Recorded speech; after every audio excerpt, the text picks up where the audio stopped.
Gresik, sebuah kabupaten di pesisir utara Jawa Timur. Ribuan pabrik berdiri dan menjadi penggerak ekonomi daerah. Namun, di balik pertumbuhan tersebut, terdapat persoalan yang perlahan mulai dirasakan masyarakat. Asap, debu, polusi, kualitas udara semakin menurun. Nah, sekarang mari kita lihat langsung kondisi di Gresik. Kami melihat adanya pemukiman warga yang berada sangat dekat dengan kawasan pabrik, dengan asap pekat yang terus mengepul dan terlihat jelas. Kami kemudian berbincang dengan salah satu pemilik warung di dekat area pabrik. Karena dari sini kan bau. Iya. Kalau orang belum terbiasa mesti bau. Sampai kan belum terbiasa. Kalau sampai di sini satu minggu bisa batuk sampai. Pencemaran udara di Gresik bukanlah isu baru.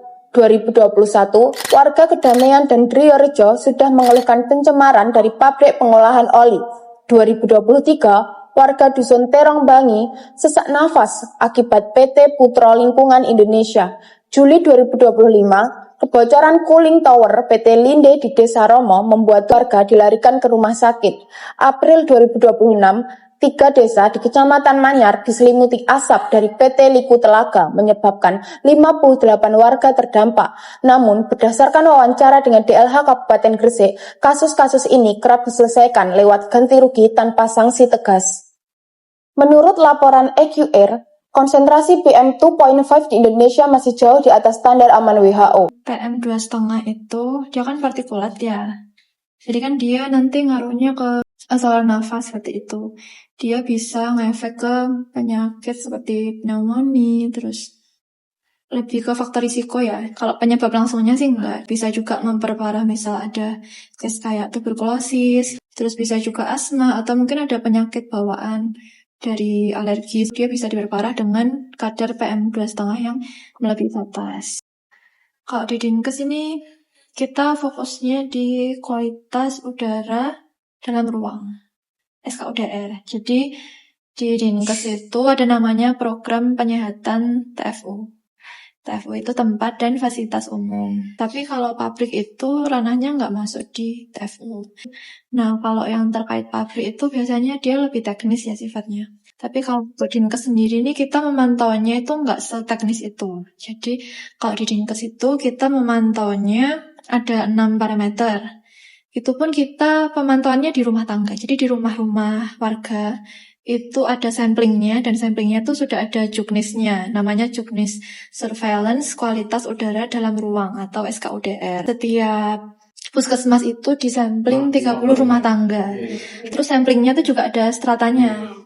Jadi stratanya itu mulai dari 0, 1, 2, 3, 4. Nah, strata tersebut itu ditentukan dari salah satu faktor eksternalnya adalah area tersebut itu dekat nggak sih sama area industri kayak gitu-gitu. Fokusnya apa yang berdampak di rumah tangga. Dan untuk parameternya, kalau SKUDR itu cuma ada 6. Suhu, kelembapan, pencahayaan, kebisingan, PM2,5, PM10. Dan yang kita jadiin indikator itu sesuai dengan Renstra-nya Kemenkes 2025 sampai 2029. Persoalan ini semakin kompleks karena kawasan industri dan permukiman warga berdekatan. Peta peruntukan ruang Kabupaten Gresik dari Kobutan memperlihatkan kawasan industri dan permukiman yang saling berdampingan di sejumlah wilayah. Hal ini menunjukkan bahwa polusi udara di Gresik bukan sekedar soal emisi, tapi juga soal tata ruang. Di tata ruang pun kita akan melihat kalau memang ada permukiman dekat dengan yang direncanakan zona industri. Permukiman tersebut kampung tersebut pasti akan kita rencanakan sebagai zona permukiman. Nah, sedangkan di zona industrinya, nah itu yang kita atur. Bisa tadi penyediaan ruang terbuka hijau, ada buffering zone-nya, supaya kegiatan industri ke depannya dampak yang ditimbulkan itu kecil ke permukiman. Kita sempat wawancara juga sama masyarakat. Mereka itu bilang katanya terganggu dengan aktivitas pabriknya itu.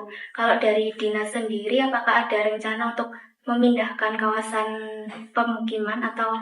Memang lokasi industri yang bersebelahan dengan permukiman itu pasti sedikit banyak ada penolakan dari masyarakat. Terkait dengan pemindahan permukiman, itu kan nggak semudah itu, Pak. Kan nggak semua masyarakat mau direlokasi. Lalu penyediaan lahannya seperti apa, mekanismenya. Kan kadang permukiman udah turun-temurun. Kalau kami melihatnya, yang dikontrol itu adalah pabriknya, diminimalisir dampak pencemarannya. Dampak dari aktivitas pabrik itu pasti ada. Lalu, apa yang harus kita lakukan? Menghentikan mesin pabrik, menghentikan roda ekonomi.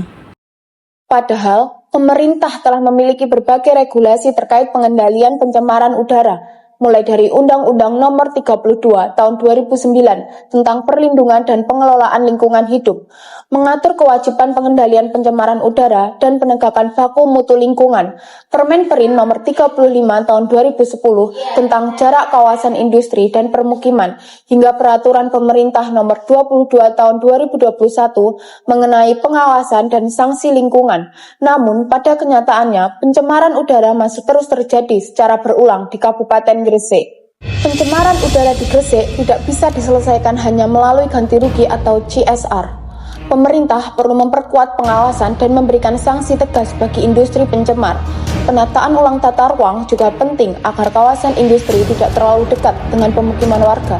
Di sisi lain, perusahaan harus meningkatkan pengendalian emisi dan masyarakat perlu aktif melaporkan pencemaran lingkungan, karena udara bersih merupakan hak setiap warga negara. Cuman kalau ada kebocoran, baunya parah, biasanya masyarakat kan dibutuhkan.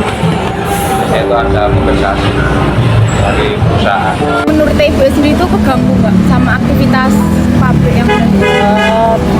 Hanya iku aman ya. Dulu kan saya di Mojokerto ya, kayak udah dibuangin, udah diiniin, tetap aja bau banget ya, sampai mengganggu banget gitu loh, sampai kosnya di deket area deket-deket situ, padahal nggak gitu deket sih. Lihatlah, rasanya ada sesuatu yang membuat kita benar-benar hidup.